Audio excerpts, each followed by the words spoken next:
Paying 40 years of rent in advance, the sterling first collapse. Let's have a look. Hello everyone, Florian Heise here, and welcome to another episode of Heise Says. Grab your stein of coffee, because we'll be looking at an interesting one today. This is regarding the sterling first scheme and collapse, where a series of pensioners thought they were paying 40 years of rent in advance so that they could have security in a rental home for pretty much the end of their life. Now, this is a verdict that's just come out in the Supreme Court of WA, and let's have a look at how this is reported on Channel 10, and then we'll go through a bit of the background here with what's going on. A kick in the guts for these retirees. Their life savings lost in the failed sterling first scheme. Now the Supreme Court's ruled to kick them out of their homes. I've got nowhere to go. They're going to take me out of there in a wheelchair. I'm not moving out. Notice how they're framing it, that the Supreme Court has ruled to kick them out of their homes, and this is mainstream media, so it's very emotional, and I feel sorry for these people. Boo and Laurie Thomas paid sterling first $230,000, thinking they were securing a lifetime lease agreement. But when the company folded in 2019, their money was lost. The pensioners hoping their 40-year lease would still be honoured because it was paid up front. Now, there's a few things they're missing here in the news. They're not really paying a 40-year lease up front. And we'll find out what's happening, but they're investing in an investment product with this company that the income of that is used to pay the lease. And I mean, why would you do this? Can you let me know in the comments why you would do this? I can't even imagine why. I mean, just keep the 200 grand and put it in some shares or some other investments to generate income. And why would you want to be locked in one place for 40 years? Supreme Court Justice Smith didn't agree, saying while both parties involved were innocent, the couple has 30 days to pack up and move out. I'm really surprised that it's gone against us. We've got nowhere to go. We'll be left with nothing.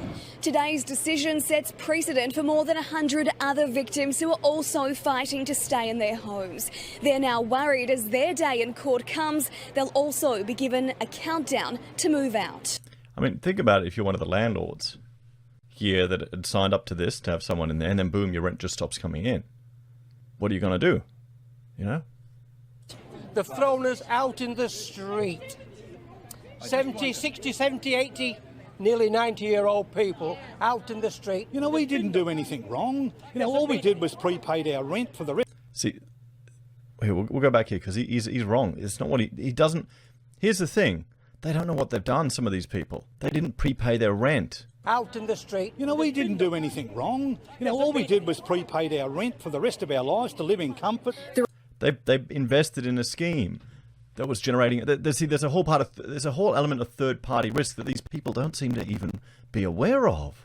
Retirees will now look for compensation and want the backing of Premier Mark McGowan to take their complaint to the federal government. McGowan needs to do something about it. Steph Baumgartel for 10 News First. A kick in the gut.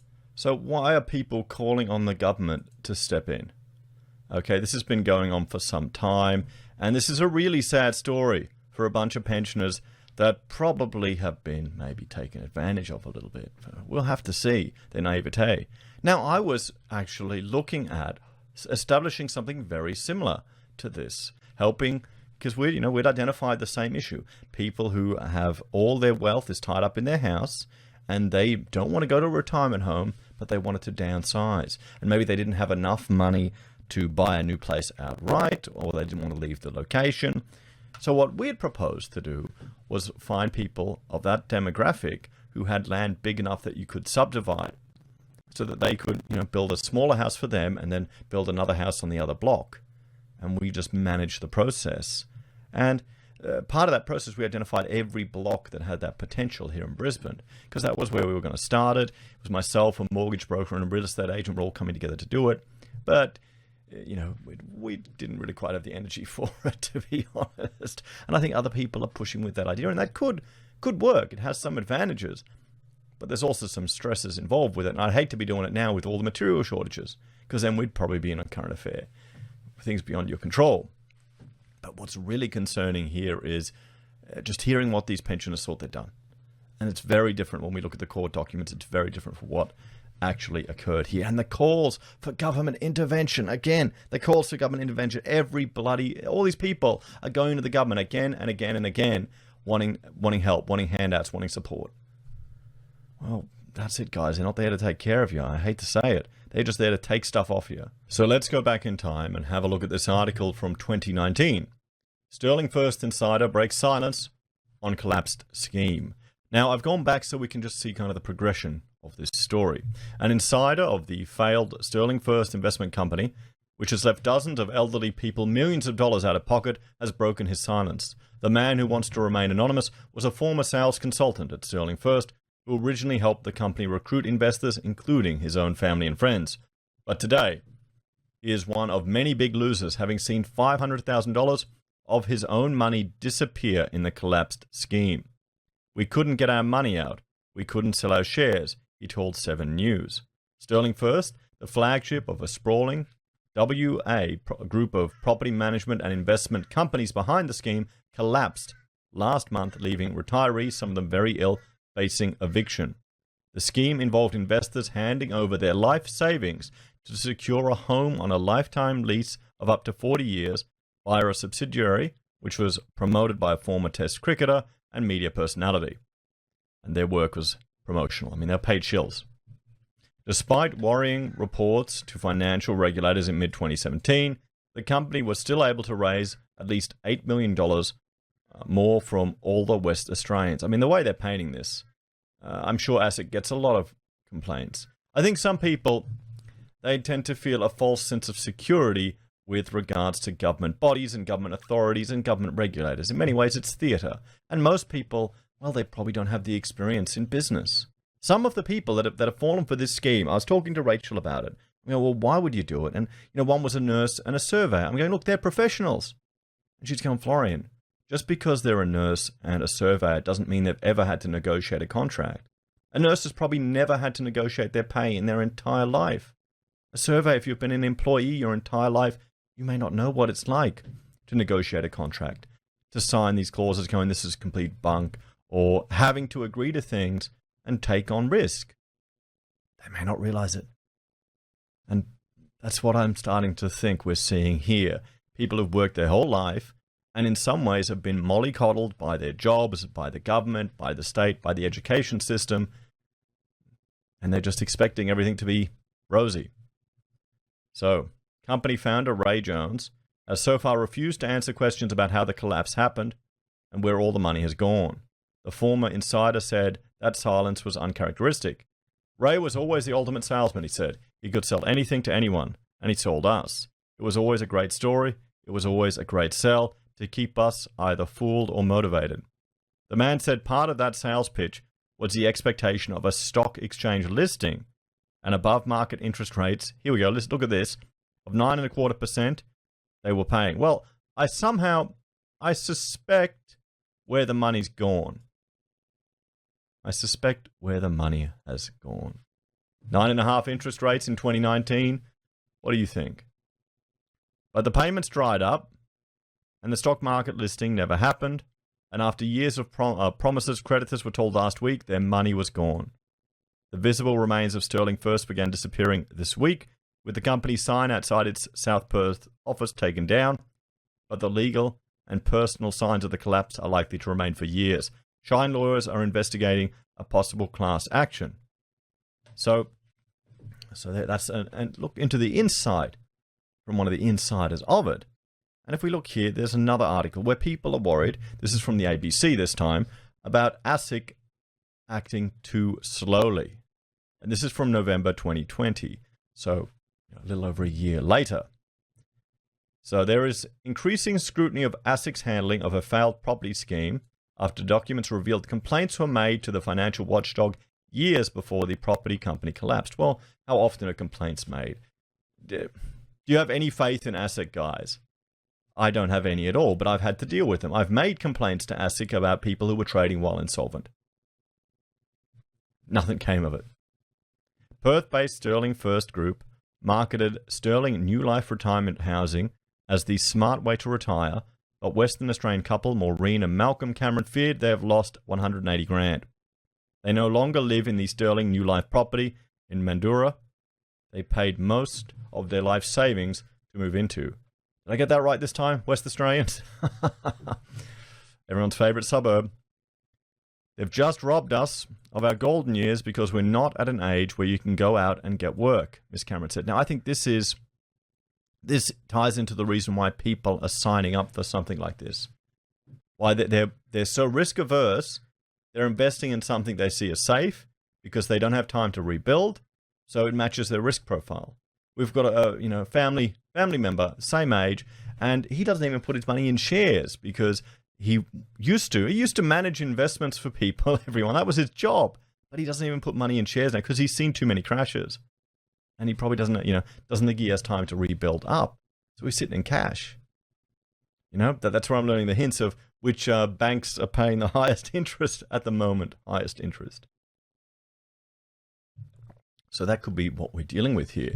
One of the unintended consequences of the cash rate being at such an insanely low level is that you're, driving people to riskier and riskier investments. And, while the stock market may be risky, would you consider perhaps going in an unlisted, putting all your money in one unlisted investment fund, even more risky? So, it's just back to being struggling people. The Sterling New Life product involved people paying large upfront sums, usually hundreds of thousands of dollars, to secure long-term leases over properties for up to 40 years. But this isn't... I know why they're framing it like this. But they didn't pay large upfront sums. They invested it into a company, and then the revenue from that investment was used to pay the rent.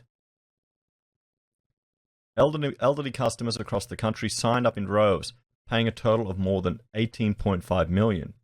But in June last year, the Sterling Finance Group was put into liquidation, leaving more than 100 customers across the country facing possible eviction and heavy financial losses. So the complaints about the company go back years.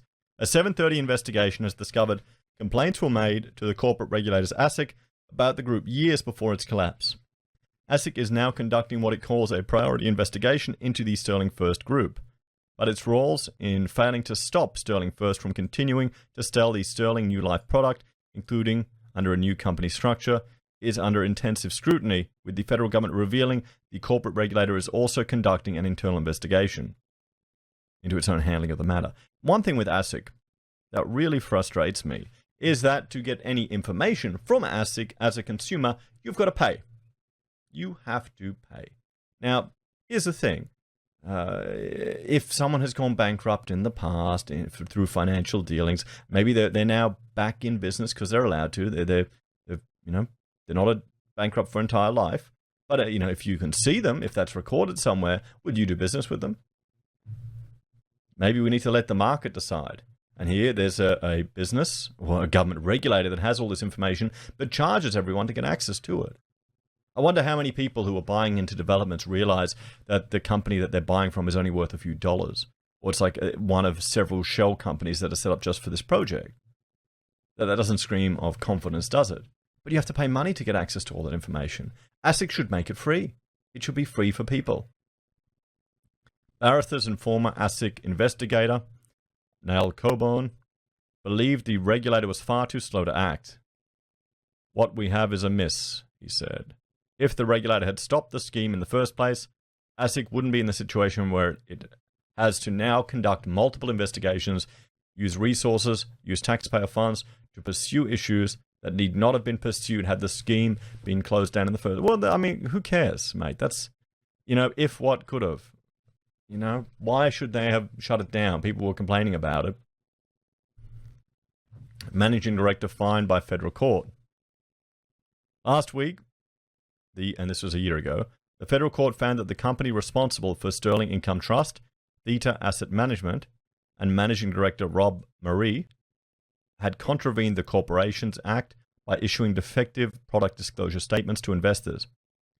Theta was fined $2 million, while Mr. Marie was ordered to pay $100,000 and disqualified from managing corporations for 4 years.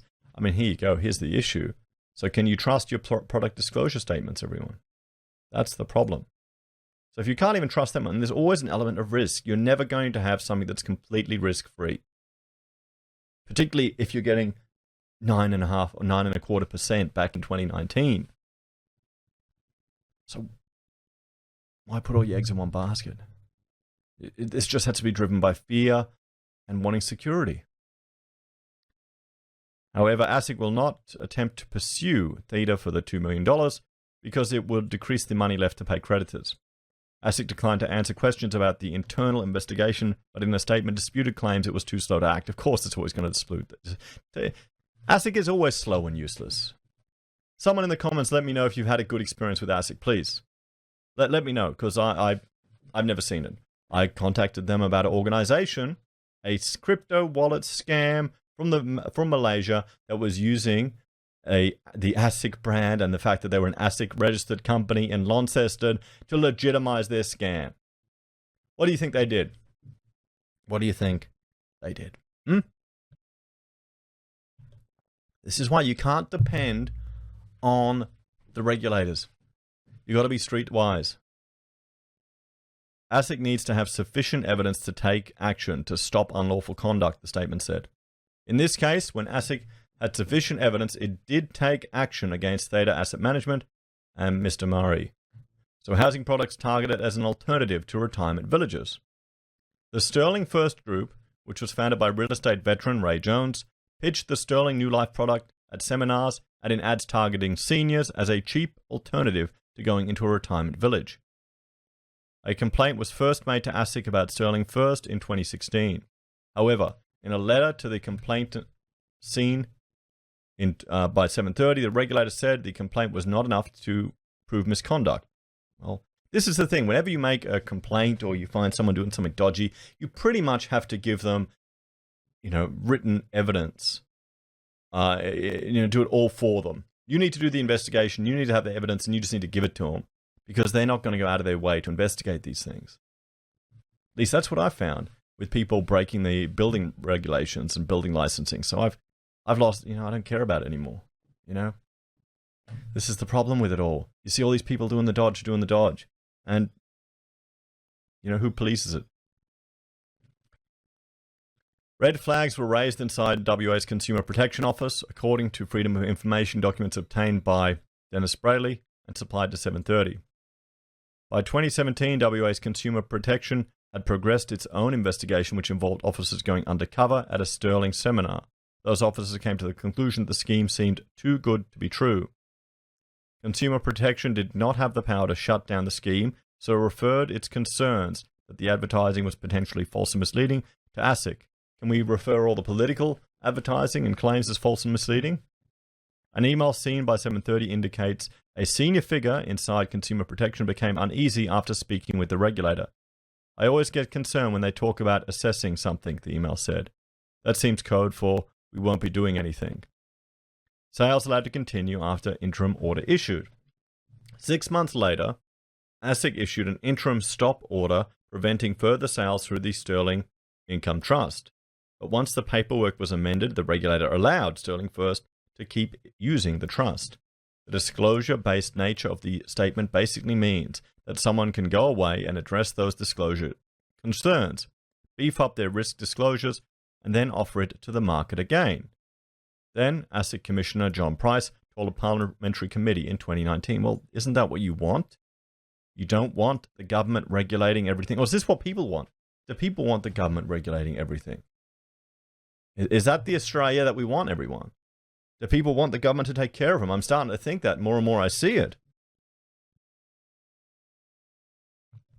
Former ASIC investigator, Mr. Coburn, said the regulator should have done more.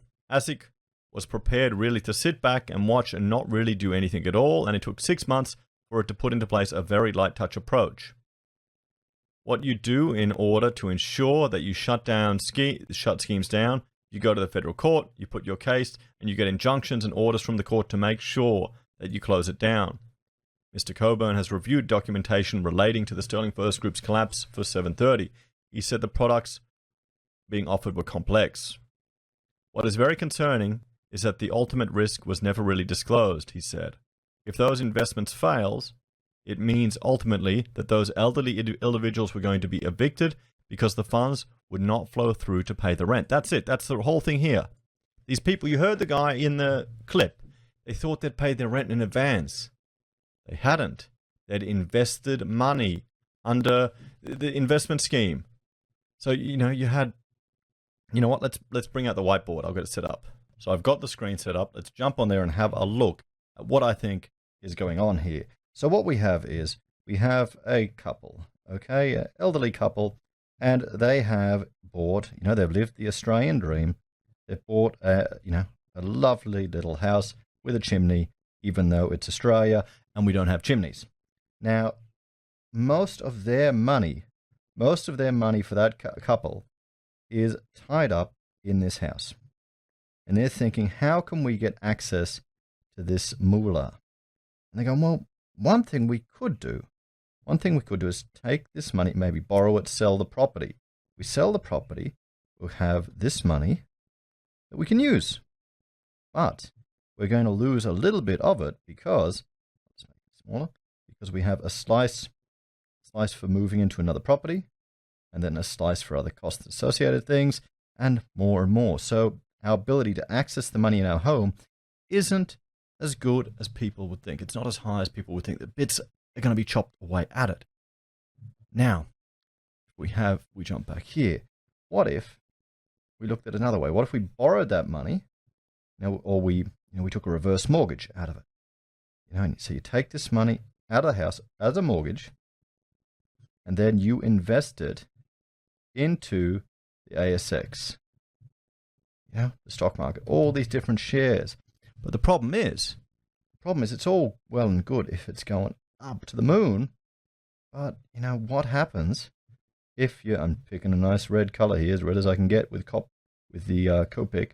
What happens if it crashes down? Now, this elderly couple isn't going to have enough time to rebuild their wealth because, well, they're old. So it's understandable how they could be a bit scared with jumping into the stock market, everyone. So what they've done to get security and to take advantage of this, it looks like what they've been doing is they have been investing in a scheme. So they haven't been paying their rent up in front. So they're all thinking, what they're thinking is that they can, take their life savings or their money either in a house or in their cash. Okay? And they can invest that money.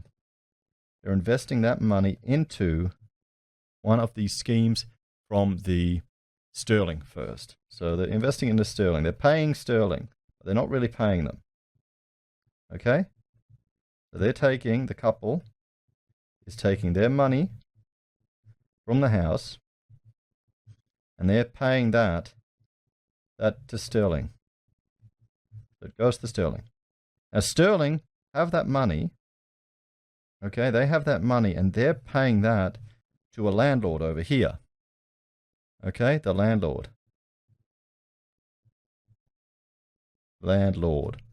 Okay, and he has a smaller property, so we just say, with only half a chimney. So they can go in there for 40 years and never have to worry about having access or paying the rent. So that's their peace of mind. 40 years. They don't need to worry about the stock exchange for some reason. But here's the kicker. They now they're in bed with sterling. So if what sterling has invested the money in these things, if that crashes and burns, which is what happened, then that pipeline of money to the landlord is going to be cut off. So the landlord isn't going to get any money to fulfill this 40 years. So these people, they didn't pay their rent in advance.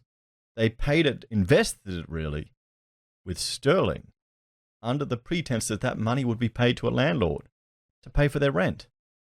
And I'm imagining sterling could keep any difference. That was probably how they sold it. It was too good to be true. But they're now in bed with this other company. Why aren't they investing it themselves, taking this money out and putting it into the stock market and riding it up and down? You know why? It's because sterling was offering 9.25%, where you'd probably get, what, 3 to 5% in the stock market. That's why they did it, guys. That's why they jumped in. And this is the problem, where people aren't realizing that by having a third party there, by investing in this scheme, there's a third party, a third element of risk. It must be they don't understand what they're actually doing. They don't understand the complexity of it, and they don't understand the risk of what they signed up for. I mean, what you normally do, what you do, you know what, let's just go new here. We'll go new. I love my Autodesk sketchbook, can you tell? What you do is you got your house here. Okay? Here's your couple. Now there's a few ways you do it. If all your wealth is tied up in your house, what we suggested to do with our scheme was, if you have your block of land, you know, and say you got a 20-meter frontage, and you got your house here, what you could do is demolish this house and then split the block down the middle and then build 2 houses. Smaller house here for you and another one here.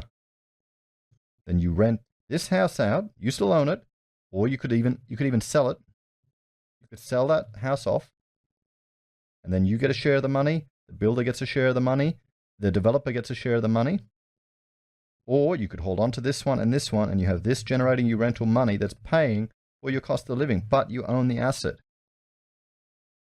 That was the strategy that we were looking at when we were looking at getting into this. And there are a lot of properties in Brisbane where you can divide a block into 2 and build 2 cheap little homes rather than paying 200 grand. But there's an element of risk to that as well. So it's a sad situation these people have found themselves in. Let's have a look. So a new structure to sell the product was established.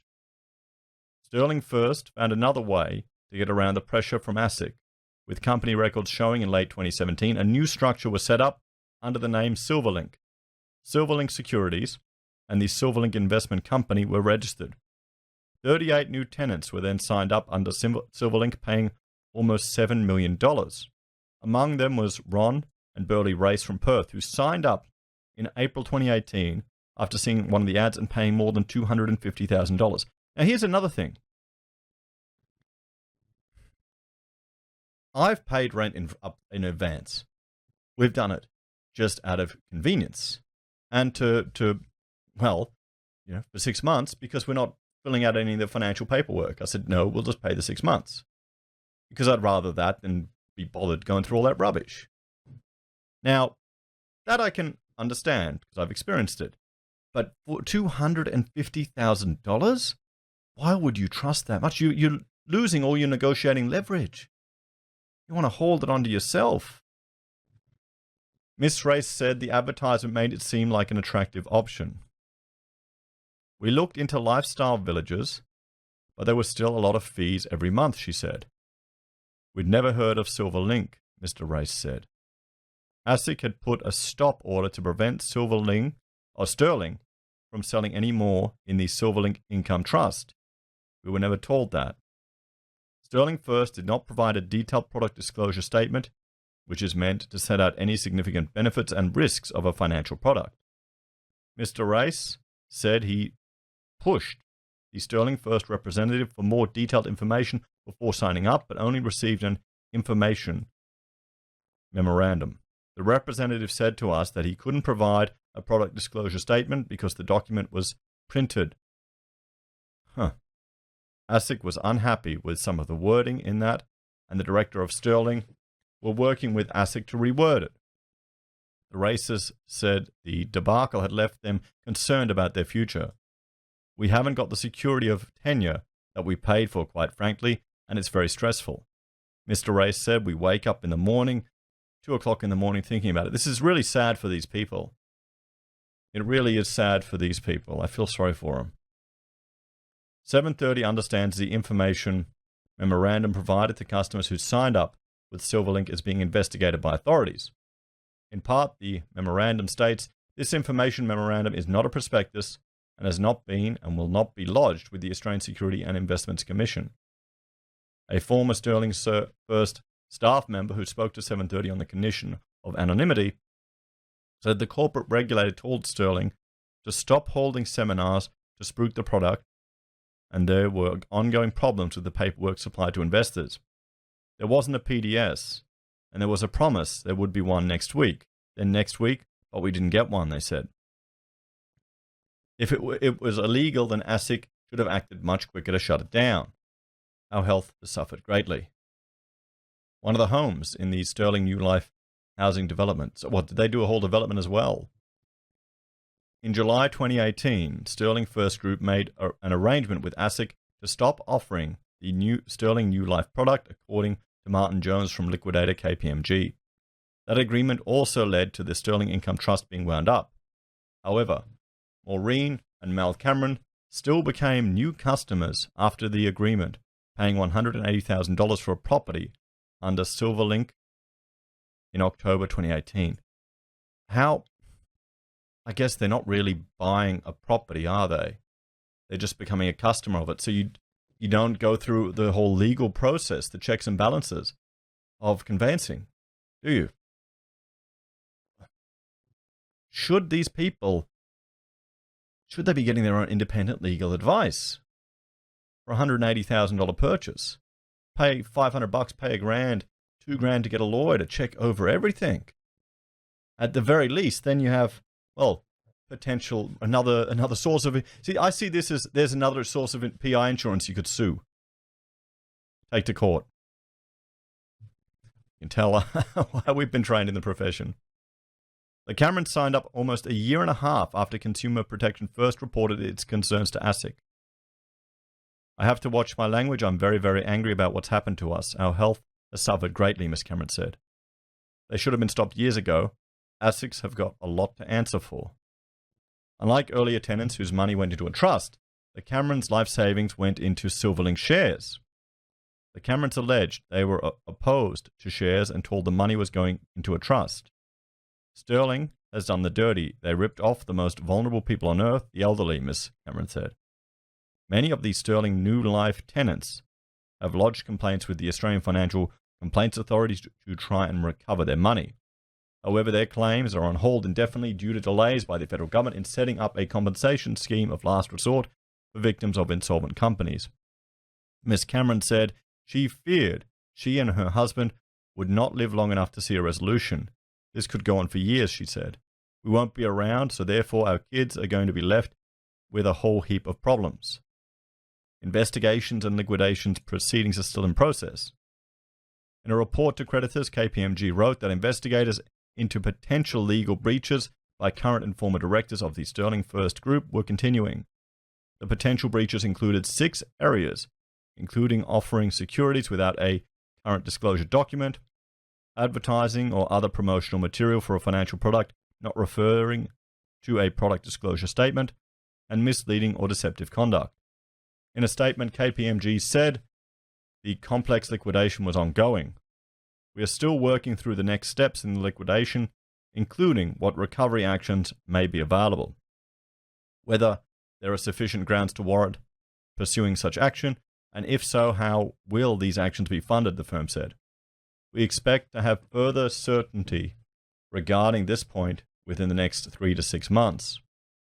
Ray Jones declined to be interviewed with 7:30 and did not respond to detailed lists of questions. Mr. Jones had previously been bankrupt and was discharged from bankruptcy in February 2015. He had been a director of various businesses within the group, including Silverlink Investment Company Limited, Silverlink Corporate Services, Silverlink First, and Sterling First Property. His son, Ray Jones, who was also a director of various companies within the group, also declined to be interviewed. In October, Ray Jones told the ABC, "I'm heartbroken for the situation Sterling New Life customers have found themselves in. The directors and former directors of the various companies within the group financially heavily supported these companies. 3 of the directors have now had to apply for the full old age pension. Furthermore, one is bankrupt and another is on unemployment benefit. All these parties have extreme empathy for all who have been disadvantaged by this disastrous outcome." One of the directors, Brian Ruzik told the ABC, "As a director, I suppose I should have paid more attention." He said he'd also suffered heavy financial losses in the collapse, saying, "I've lost a hell of a lot." He said he had planned to retire and wanted to be replaced as a director. "It was just so complicated. The whole thing was just so complicated. It just fell in a hole," he said. Was it a pipe dream, everyone? So, the ASIC statement. ASIC has ongoing investigations in the conduct of a number of persons involved in the promotion and investment in the preferences of shares of Sterling companies within the Sterling group of companies. Okay. And there is another update. So let's jump and have a look just at this court case, the outcome of this court case that we saw in the media here, everyone. I mean, why are these people wanting to pay for rent 40 years in advance? Is it just an element of security? So let's have a look. This is from the Supreme Court of WA, and I just thought we'd go through the introduction and a few points here. So these proceedings concern three individuals, the plaintiff, Mr. SOUSSA, and the defendants, Mr. and Mrs. Thomas, who were each misled and drawn into a scheme which ultimately failed, known as the Sterling New Life Lease, by the promises and assurances of third parties. The failed Sterling New Life Lease scheme has left Mr. SOUSSA without payment of rent for the last 2 years for a property leased to the defendants, and the defendants without their life savings. So this is the problem. Why couldn't they just go and negotiate with the landlord, get a lawyer to write up a document saying, "We want this for 40 years, what can you do for us?" I guess just a lot of people just haven't got that experience. Maybe that's new, maybe that's too scary for them. The outcome of this matter turns on, first, the express terms of the lease entered into by the parties, and second, whether Mr. SOUSSA, by any conduct including oral and written representation of agents acting for and on his behalf, is stopped from insisting on a contractual right to terminate the lease. Number 2, the action and the parties. Mr. SOUSSA is the registered proprietor of a property located at such and such. On the 26th of July 2017, the defendants entered into a residential tenancy agreement to lease the Harrisdale property. The parties entered into a scheme known as a Sterling New Life Lease in good faith, whereby the defendants entered into a lease of a property owned by Mr. SOUSSA for a term of 40 years or for 5 years, with 7 options to renew the term of the leases, each being of 5 years duration, and paid an upfront sum of $230,000 to the Sterling Income Trust to produce income distributions to be used to pay rent to Mr. SOUSSA for the term of the lease. So they weren't paying their rent up front. They were investing money in this income trust with the understanding that that trust would be paying for their rent. How's that different? How's that any less risky than investing in the stock market? Where was the money from this trust being made? Was it just being made from this one scheme? And how can people know if they can't get a product disclosure statement? And do people know they even need one? This just comes down to, people being complacent or people not knowing.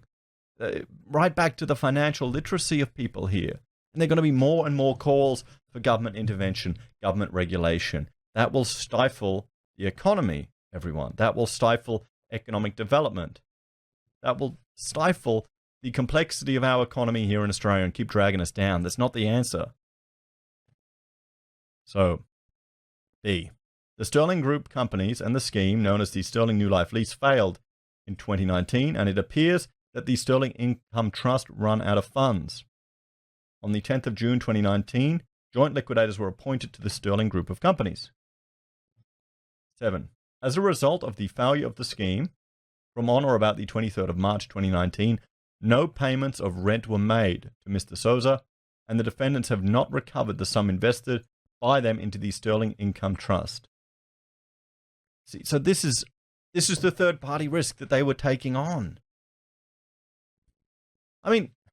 matching up people, pensioners, who want to be in a property for a long term. Why couldn't you do this whole scheme and go, okay, here's invest in some EFTs that pay quarterly, and then use that to pay the rent, and just do a finder's fee of a couple of grand. These poor people. How many of them do you think would be too scared to invest in the stock market but are investing in this?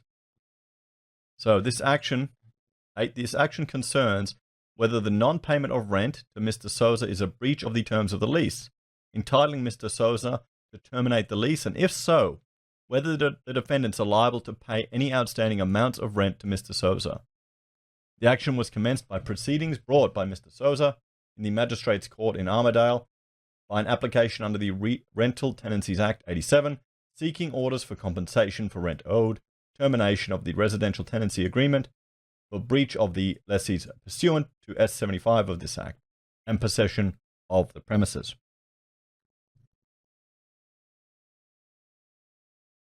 So, on the 17th of August 2020, the proceedings in the Magistrate Court were remitted to the Supreme Court by an order made by Master Sanderson. The reason why the proceedings were remitted is that the defendants raised a matter that could only be determined by this court. The matter raised, that is within the exclusive jurisdictions of this court, is the plea in the amended defense to substitute statement of claim and counterclaim. Amended defense and counterclaim that Mr. Sousa is stopped by oral and written representation made for on behalf of Mr. Sousa that if the defendants paid the sum of $230,000 to Sterling Corporation Services Proprietary Limited, they were not required to make any further payments of rent or fees or any other cash contributions in respect to the property for a period of 40 years if the options to renew were so exercised. And we know the outcome of this, everyone. So I did a poll asking the viewers of the channel what you think. If you think, would you pay 40 years worth of rent in advance? It's locking a lot of money up. I mean, the argument could be made that over that time period, what happens if the people die? Do they get any money back from that trust? Does it get passed on to the other kin? So, would you pay 40 years in advance? And when I took the screenshot, which is a day ago, we had 12% said yes, and 88% said no, over 2,700 votes. Let's have a look at some of the comments here. Almost lazy, did you come up with he doesn't get it? Yes, certainly. I have no kids. Why would I buy a house? Okay. 40 years in advance, not just renting. How about these profit-making corporations start providing for those who are... Oh, come on. Okay, comrade. Punkbuster A, imagine seizing the land for nothing and property... Oh, come on. For it, I cannot afford. High five. Is this a proper question? Yep, doesn't get it. I would take a mortgage today to pay off my rent 40 years in advance, essentially. So, and here we go. Carl's going, wow, some people can't predict the future 4 decades in advance. That's amazing. Well, yeah, that is. 4 decades in advance. That would be equal to a mortgage. So how would it be feasible? It's like buying a house for cash. I'll never rent. Real estate would screw you big time if you did that. What an unusual question. Yeah, I'll pay my landlord 40 years at current rent, at current prices with a tip. Now, that's the only hope. I'd be dead in 40 years. No way I'd take out a 20-year mortgage. Drop $1 million lump sum on your landlord. That makes no sense. Not going to live that long in one place. Mortgage is rent money to the bank. Yes, but you get the capital gains. What a dumb question. Well, perhaps. The European way is long rentals, which would be good for oldies like me. Moving is the worst thing, perhaps 5 years at a time. It would make me feel more secure. So Carmen is probably similar to the demo. I know in comments that she's left previously before she moved from, I think, up to Northern Territory or Darwin, she is saying. She moved up north from South Australia. So there you go. There's the demo. Someone who wants that security.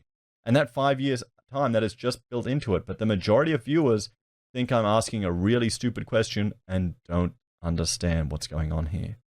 So that's what it is. It's for the security. So what?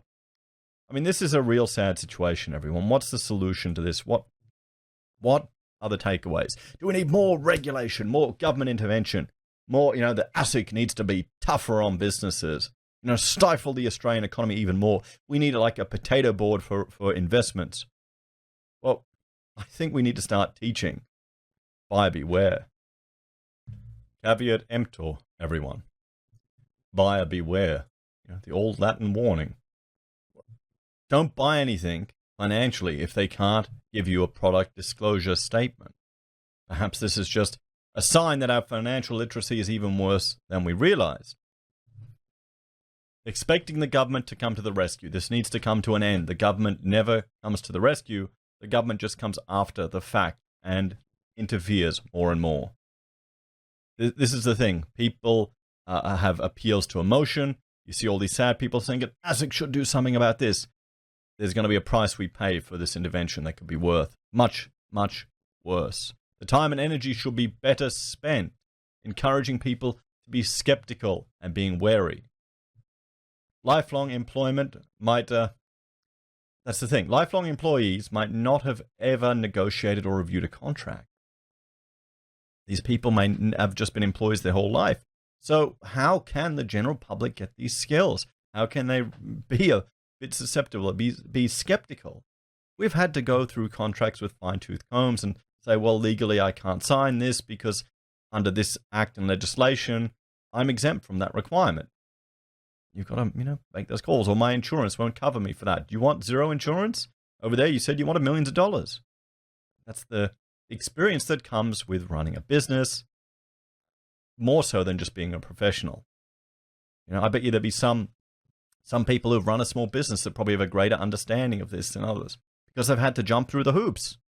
They may have gotten burnt during their business or learned it the hard way. We need greater financial and legal literacy, everyone. Always get a lawyer to review these type of agreements. If you're putting your life savings in anything, do these people have lawyers going through it? Would a lawyer tell someone to buy a product without a product disclosure statement? I can't imagine any lawyer saying that. You got to make friends with some lawyers, guys. Take them out to the pub. They're normal people sometimes. Sometimes. Come on. There'd have to be even free legal advice. There'd be lawyers out there that would give you just a few words for nothing in hopes of either building up a long-term relationship, or there'd be charities that would do that. And why would you put your investments all in the hands of a third party? I mean, I've got that with my American share investments. I'm buying them through IQ. So I know, or IG. So I know there's a third party risk of them getting into trouble. But I'm not putting everything in there. I'm managing that risk. That's the thing. People also need to realize what they're doing when they're handing over all their money. So there we have it, everyone. I think it needs to come back to buyer beware. Caveat emptor. That needs to be rammed home again and again. Government is not going to be the solution. Regulation is not going to be the solution. Look how slow ASIC was. People who call for regulation probably haven't had to deal with these organizations before and realize that they're kind of useless. They're civil servants. They don't care. Anyway, guys, thanks for watching. Please like, share, and subscribe to the channel. Let me know your thoughts and opinions on this one in the comments down below. If you're a fan and enjoy the content I create here, there are a few ways you can support us. You can join us on YouTube or Patreon. You can support us using our affiliate links at Amazon, eBay, Independent Reserve, or Aussie Broadband. You can buy a merch from HeiseSays, use Gold Pass from the Perth Mint, or support us via PayPal. Take care, everyone. Have a great day. I'll see you next time. Bye for now.